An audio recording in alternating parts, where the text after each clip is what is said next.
스테반 집사님의 그 긴 설교가 이제 마무리가 됩니다.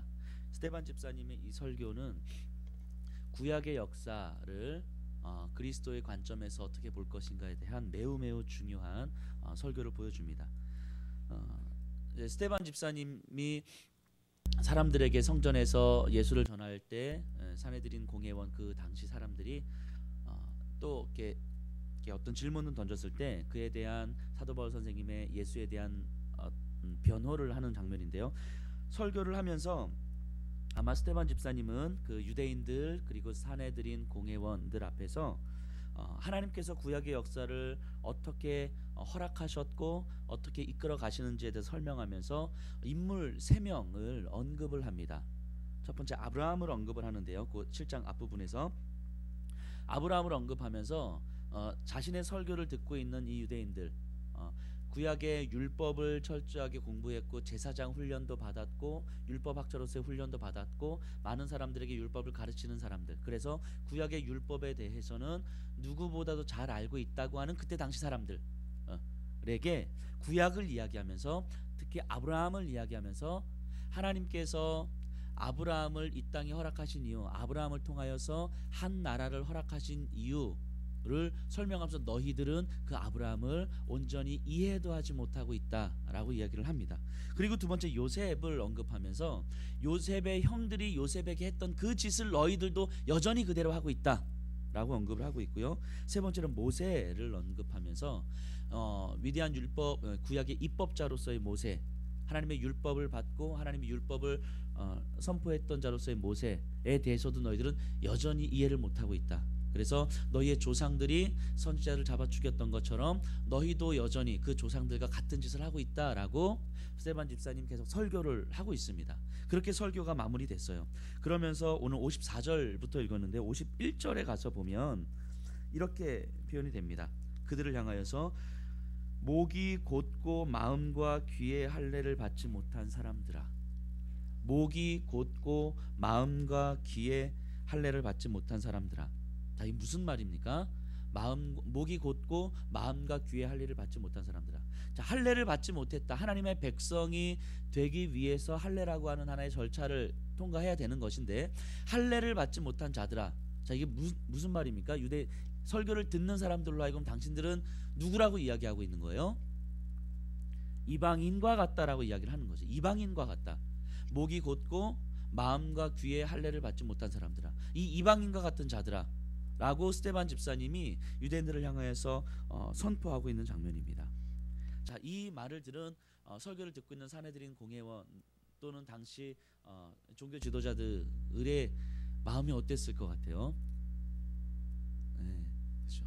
정말 율법에 대해서 누구보다도 잘 알고 하나님에 대해서 누구보다도 잘 알고 그래서 하나님의 백성으로서 사람들의 율법을 가르쳤던 자들인데 그들을 향하여서 스테반 집사님이 이 이방인과 같은 자들아라고 이야기를 하고 있는 거예요. 구약의 역사를 쫙 설명하면서 너희는 하나님께서 아브라함을, 요셉을, 또 모세를 허락한 이유, 아니 여러 선지자들을 보내신 이유, 구약의 역사, 율법을 허락하신 이유를 너희는 전혀 모르고 있다. 전혀 그 핵심을 깨닫지 못하고 있다. 이 이방인과 같은 자들아.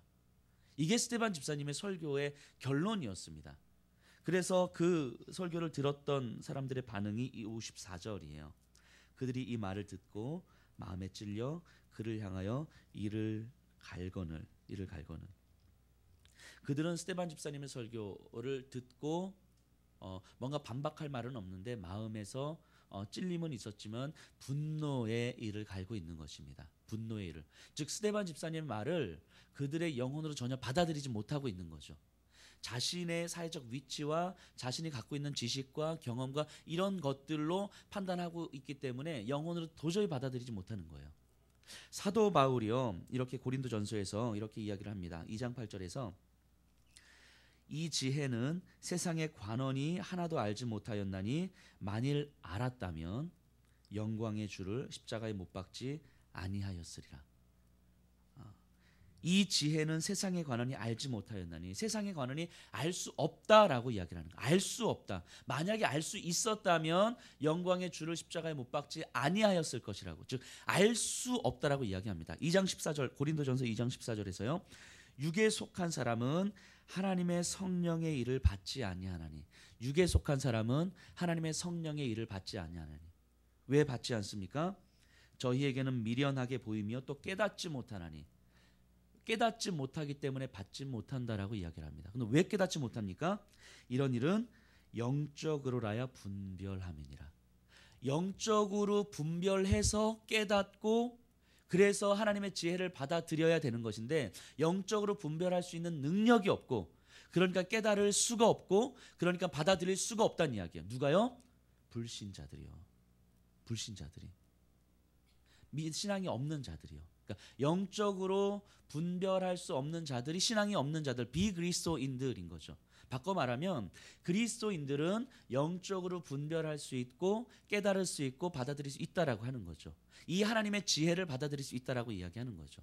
하지만 신앙이 없는 자들, 불신자들은 영적으로 분별할 수도 없고 깨닫지도 못하고 받아들일 수가 없는 거예요. 예수님을 알 만한 능력이 없는 거예요. 흔히 내가 아직 믿지 않기 때문에 내가 마음을 열지 않기 때문에 그런 거죠. 내가 마음을 열면 뭐 믿으면 되지 뭐. 아니 이런 게 아니다라고 이야기하는 거예요. 내 스스로 내가 마음을 열어서 예수님을 내가 받아들여서 그래서 그 지혜를 깨닫고 그래서 신앙인의 삶을 살 수 있다라고 이야기하는 게 아니다라고 하는 거예요. 스스로가 깨달아서 스스로가 그 신앙을 가질 수 있는 것이 아니다라고 이야기하는 거죠. 영적으로 분별할 수 있어야 된다고 하는 거죠. 즉 예수님을 알 만한 능력이 없기 때문이다라고 하는 거죠. 불신자들은. 어떤 분이 이렇게 비유를 했는데 저 같은 사람은 이제 음악 이런 거 전혀 몰라요. 그 문화 예술 이쪽으로 전혀 문외한이기 때문에 그래서 음악 뭐 베토벤의 음악과 모차르트의 음악과 이렇게 쭉 들으면 이게 좋다 저게 좋다 이런 걸 잘 분별을 못해요. 근데 그냥 그런가 보다. 저는 심수봉이 좋던데 막 이러면서 이렇게 하는데 어떤 분은 모차르트의 음악을 들으면서 감동을 받을 수도 있단 말이죠. 바하를 들으면서 감동을 받을 수도 있는 거잖아요. 왜냐하면 그 음악을 들을 수 있는 능력이 그 안에 있기 때문인 거죠. 그 음악을 들을 수 있는 능력이 없으면 이게 안 들리는 거예요. 그냥 어찌 보면 좀 과하게 표현하면 소음처럼 들릴 수 있는 거죠. 오히려 심수봉보다 훨씬 더 못한 그런 음악으로 들릴 수도 있는 거죠. 나한테 그 음악을 들을 수 있는 능력이 없기 때문인 거죠. 예수님을 받아들일 수 있는 능력이 나에게 없기 때문에 아무리 예수님에 대한 이야기를 듣고 아무리 예수님에 대한 어떤 증거를 봐도 내가 그것을 하나님의 지혜로 받아들일 수가 없단 말이죠. 누구는요? 불신자들은요. 그리고 인간은요 원래 그렇게 태어나요. 원래 그렇게. 그래서 태어난 상태 그대로는 하나님의 성령이 하시는 일을 도저히 이해할 수가 없는 거예요. 인간은. 이 상태를 가르쳐서 뭐라고 이야기하냐면 목이 곧고 마음과 귀의 할례를 받지 못한 자들아 이렇게 표현하는 거예요. 목이 곧고 마음과 귀의 할례를 받지 못한 자들아. 인간이 태어난 상태 그대로는 하나님의 성령의 일을 도저히 깨달을 수가 없는 거죠. 즉 스데반 집사님은 지금 평생 율법 붙들고 살아왔던 그들을 향하여서 이 불신자들아 이렇게 이야기를 하고 있는 거예요. 불신자들아.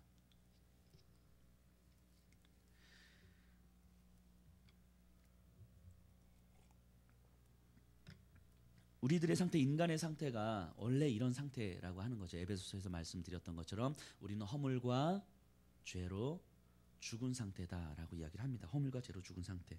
그래서 성령 하나님께서 우리 안에 은혜를 주셔서 우리가 허물과 죄로 죽은 상태라는 것을 온전히 깨닫게 하고 우리 주 예수 그리스도의 십자가 앞에 나의 죄를 온전히 회개하고 그럼으로써 내가 하나님의 자녀가 되었음을 예수님을 하나님의 지혜로 영적으로 분별할 수 있는 능력, 하나님과 소통할 수 있는 그 능력이 있음을 깨달을 때에 우리는 비로소 신앙인, 그리스도인이라고 합니다. 지금 스피커가 이제 웅웅 계속 거리네요. 예. 근데 지금 스데반 집사님은 그 유대인들을 향해서 지금 신앙이 없는 자들아 목이 곧고 마음과 귀의 할례를 받지 않은 자들아라고 이야기를 합니다. 그래서 그들이 마음에 찔려서 이를 갈고 있는 것이죠. 평생 신앙 붙들고 하나님 신앙 붙들고 살아왔다고 하는데 자기 보고 신앙이 없다라고 이야기를 합니다. 그렇게 스데반 집사님은 이스라엘의 역사를 쭉 개관하면서 이스라엘의 역사가 얼마나 하나님의 은혜가 있었음에도 불구하고 얼마나 비참하고 얼마나 불행한 역사였는지를 보여주면서 지금 이 설교를 듣고 있는 사내들인 공회원 그 유대인들을 바라보면서 당신들이 얼마나 비참한지를 지금 드러내고 있는 거죠. 당신들이 얼마나 지금 비참한 현실을 살고 있는지를 드러내고 있는 거예요. 그리고 55절에 보니까요. 스데반이 성령 충만하여 하늘을 우러러 주목하여 하나님의 영광과 및 예수께서 하나님 우편에 서신 것을 보고, 하늘을 우러러 주목하여 하나님의 영광과 및 예수께서 하나님 우편에 서신 것을 보고, 설교를 듣는 자들이 얼마나 비참한 삶을 살고 있는지를 보여주고, 그리고 이 세상이 그 하나님의 지혜를 깨닫지 못하는 이 세상이 얼마나 비참하고 불행의 역사를 만들어가고 있는지를 쭉 보여준 다음에, 그러면서 스데반 집사님이 보고 있는 건 뭡니까? 하나님의 영광과 하나님 보좌 우편에 서신 예수님을 보는 거예요. 이 비참한 현실을 쫙 보여주고 하나님의 지혜를 깨닫지 못하는, 깨달을 수 있는 능력도 없는 자들임을 쫙 드러내주고, 그리고 이 시대가 그런 시대고 이 나라 이 민족의 역사가 그런 비참하고 불행한 역사가 쭉 흘러왔는데 그걸 쭉 보여준 다음에 그 스데반 집사님은 하나님의 영광을 보고 있는 거죠. 비참하고 어둠의 질서와 그다음에 어둠의 질서, 비참한 삶을 살아가는 수많은 사람들 가운데에서 하나님의 영광과 하늘로부터 오는 그 찬란한 빛을 보면서 이 땅에서 소망을 품고 살아가는 자들이 그리스도인 아니겠습니까? 그리스도인. 스데반 집사님은 바로 그 그리스도인의 모습. 그래서 불신자들과 비참함을 살아가는 불신자들과 상반되는 그리스도인의 모습을 아는 이 장면을 통해서 스데반 집사님 보게 되는 것 같습니다. 물론 이 장면을 봤다고 해서 스데반 집사님 삶이 우리가 생각하는 것처럼 풍성한 삶을 살게 되진 않습니다. 이 장면을 보고 나서 찬란한 하늘의 빛과 하나님의 영광을 보고 나서 바로 죽어요. 우리가 볼 때는 되게 오히려 스데반 집사님이 오히려 비참한 삶을 사는 것 같지만 스데반 집사님이 볼 때는 하나님의 지혜를 깨닫지 못하는 이 시대와 그리고 그렇게 살아가는 사람들의 비참함을 드러내는 거죠. 그리고 찬란한 풍성함과 아름다움을 스데반 집사님은 보고 있는 거 아니겠습니까? 흔히 오늘날 이런 얘기들 많이 합니다. 청년들이 교회를 많이 떠난다고 합니다. 실제로 그래요. 교회들이 청소년들이 점점 줄어들고 그 청소년부가 없는 교회들도 굉장히 많고요. 또 청년들 같은 경우도 굉장히 많이 교회를 떠나고 있는 추세이죠. 그래서 큰 대형 교회라면 조금씩 몰리고 웬만한 교회들은 청년들은 많이 떠납니다. 막 반토막 나고요. 물론 감사하게도 우리 예수양남교회 청년부는 또 우리 청년부 우리 청년들과 우리 또 청년부 목사님 또 워낙 또 훌륭하셔서 청년들이 계속 이제 모이고 있는 이 시대의 흐름을 같이 하지 않는 청년부의 모습인데, 다른 많은 교회들은 청년들이 많이 떠난다고 합니다. 그래서 사람들이 많이 이야기들을 해요. 왜 청소년들과 청년들이 교회를 이렇게 많이 떠나는가? 문화가 다르기 때문에, 소통이 안 되기 때문에, 정서가 안 맞기 때문에, 너무 비합리적이기 때문에, 교회가 비상식적이 등등등 이런 이야기들을 많이 하는데, 저는 이렇게 생각합니다. 왜 청소년들과 청년들이 교회를 많이 떠나는가? 아니면 어른들도 마찬가지겠죠. 요즘에 점점 왜 그리스도인들이 줄어드는가? 저는 이렇게 생각합니다. 교회에서조차도 하나님을 경험하지 못하기 때문이 아닐까 하는 생각을 합니다. 교회가 세상을 닮아가서 세상의 문화를 쫓아가면서 우리도 이런 문화 있으니까 우리 교회 와서 이렇게 즐기자라고 문화적 코드를 맞추어 주는 것이 중요한 것이 아니라, 교회에서만 경험될 수 있는, 교회에서도 찬란한 하늘의 영광과 하늘의 그 소망을 품을 수 없기 때문에 결국 교회를 떠나는 거 아닌가 하는 거죠. 그리스도인의 모습은 이러해야 되는 거잖아요. 우리가 불신자들의 그 비참함을 스데반 집사님이 드러냈다면, 그럼 그 비참함과는 다른 찬란하고 풍성한 삶을 살아내야 되는 거잖아요. 그것은 하늘로부터 오는 찬란한 빛 아니겠습니까? 하나님의 영광과 그 우편에 서신 예수님을 보는 거 아니겠습니까? 그러니까 그것이 보이기 때문에 지금 내가 사람들이 나를 어떻게 쳐다보고 있는지, 이를 갈고 돌을 들고 있는지 보다 훨씬 더 중요한 삶의 초점이 맞춰지는 거죠. 예수님, 하나님 우편에 예수님께서 서셨다고 이야기합니다. 앉아 계신 것이 아니라 서 계신다고 합니다. 이 예수님께서 왜 서 계시는가? 물론 뭐 정확하게 이것 때문이다, 아니 원래 서 계셨어, 잘 모르겠습니다. 그런데 어떤 분이 이렇게 이야기를 하더라고요. 고통받는 자기 종을 보시고 그를 영접하기 위해서 자리에서 일어나신 모습이다 라고 어떤 분이 이렇게 설명하더라고요. 좀 동감이 됐습니다. 하나님 보좌 우편에 서 계신 예수님, 고통받는 자신의 종을 바라보시고 그를 영접하기 위해서 보좌 우편에 서 계신 예수님, 일어서서 그를 맞이하려고 준비하신 예수님을 스데반 집사님 보고 있는 거예요. 내가 지금 예수 그리스도의 이름 때문에 이 땅에서 고통을 받고 이제 곧 죽음의 위협에 직면하고 있는 상황 속에서 그럼에도 불구하고 예수가 그리스도이며 예수가 이 땅의 왕이시라고 하는 것을 선포하고 불신자들의 비참함을 쭉 드러내고 있는 상황에서 스데반 집사님 보고 있는 건 내가 예수 그리스도 당신 때문에 고통받고 있는데 나를 영접하기 위해서 자리에 일어나셔서 나를 기다리고 있는 그 예수님의 모습을 스데반 집사님 보고 있는 거예요. 그러니까 그 예수님을 향하여서 달려가고 싶은 거죠. 이것이 이 땅에서 그리스도인들이 갖게 되는 소망 아니겠습니까? 교회에서 우리가 경험해야 될 모습 아니겠습니까? 교회에서 사람들의 문화적 코드를 맞추고 정서를 맞추고 사람들을 좀 모으기 위해서 뭔가 끊임없이 눈치를 봐야 되는 그런 상황들이 아니라 교회에서 분명히 하늘의 소망을 가르치고 하나님의 영광과 하나님의 찬란함을 우리가 경험할 수 있어야 되는 거 아니겠습니까? 이게 불신자들과는 다른 그리스도인의 모습이겠죠.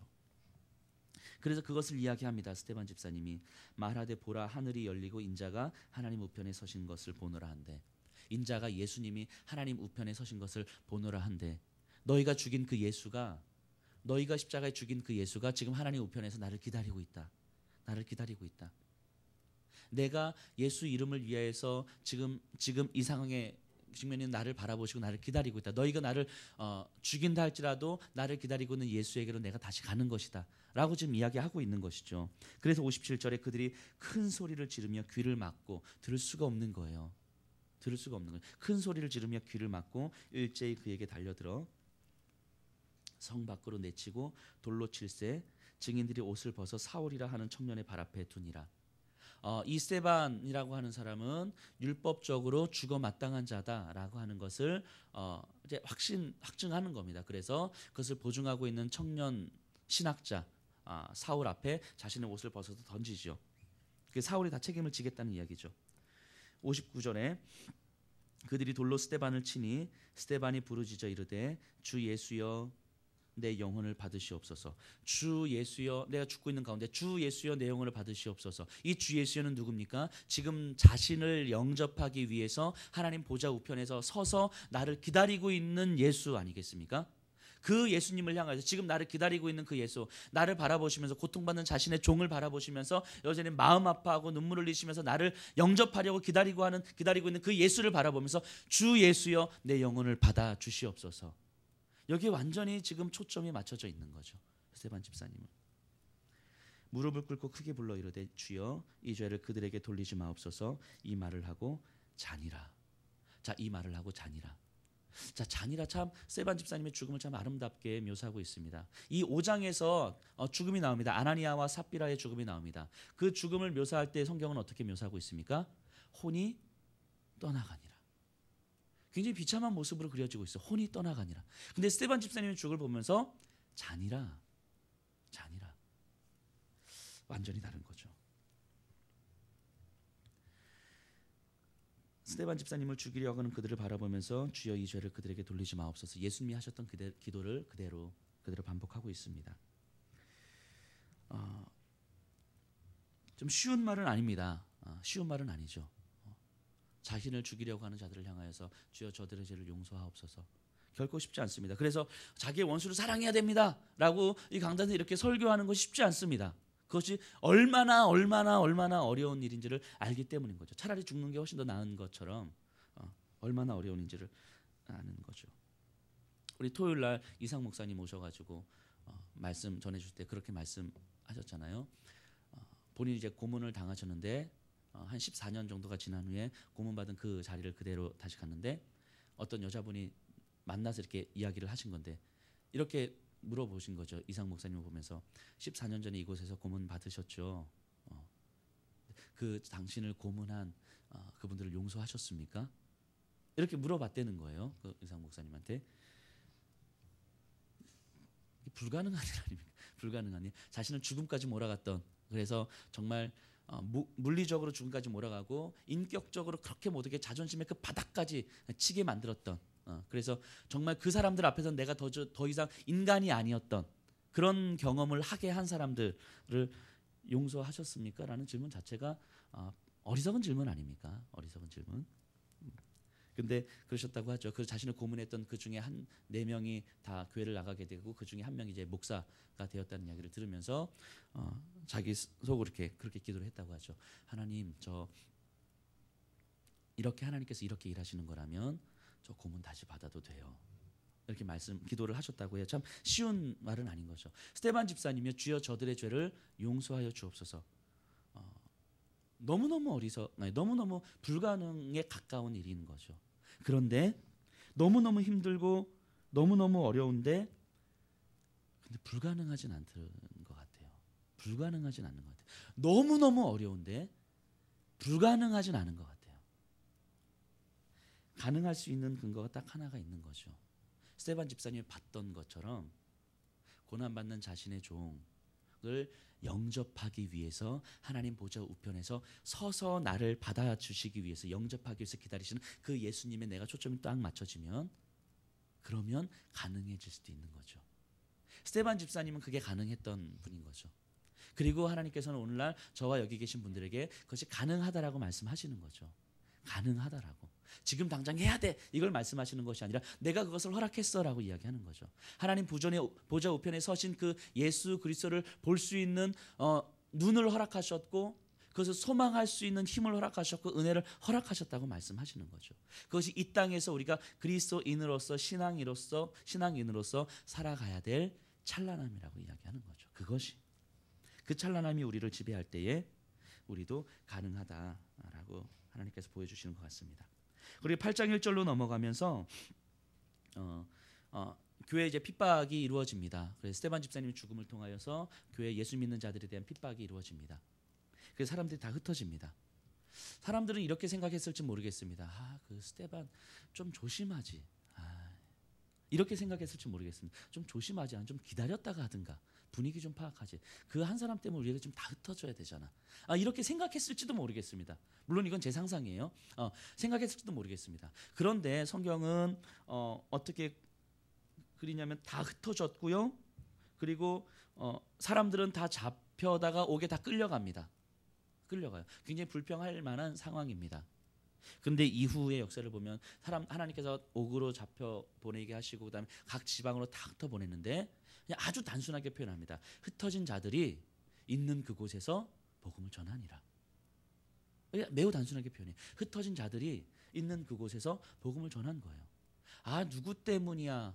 그 사람만 아니었으면 우리가 예루살렘에서 끝까지 잘 있었을 수 있었을 텐데. 분명히 이런 생각을 하는 사람들이 있었겠죠.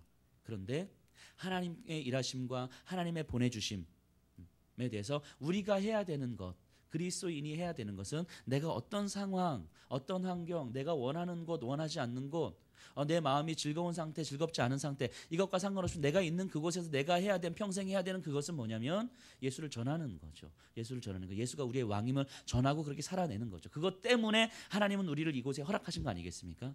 어제 우리 초등부 교사들하고 모임을 가지면서 제가 이런 얘기를 했습니다. 하나님께서 우리에게 직장을 허락하신 이유는 돈 벌라고 허락하신 게 아니다라고 하는 거죠. 돈 벌라고 허락하신 게 아니라 있는 그곳에서 예수 그리스도가 왕임을 드러내는 삶을 살라고 허락하신 거죠. 있는 그곳에서. 근데 그 삶을 온전하게 살기 위해서 하나님께서 우리에게 허락하신 것이 물질인 거잖아요.